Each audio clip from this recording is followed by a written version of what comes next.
Habang paalis ako ng bahay ngayong gabi, napaisip ako, ano kaya pakiramdam ng sobrang yaman? Yung tipong hindi mo na kailangan isipin yung gas, load, pamasahe, o kung may booking pa bang papasok mamaya. Siguro masarap yung buhay na ganun.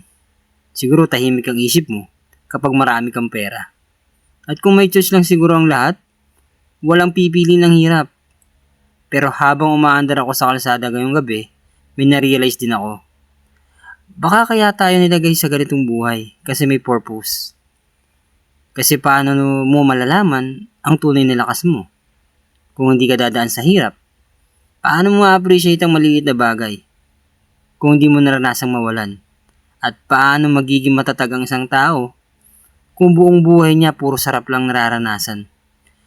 Siguro kaya may thrill ang buhay kasi hindi mo alam kung kailan ka susubukin.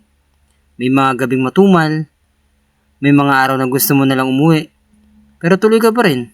Kasi habang lumalabang ka, doon ka mas nabubuo. Hindi man ako mayaman sa pera, pero mayaman ako sa dahilan kung bakit ako bumabangon araw-araw. May mga batang naghihintay sa akin umuwi. May pamilyang naniniwala sa akin. At minsan, yun na yung pinakamahalagang yaman na pwede mong makuha sa buhay.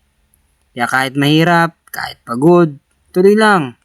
Kasi hindi naman lahat ng tunay na mayaman, maraming pera. Yung iba, maraming dahilan para mabuhay.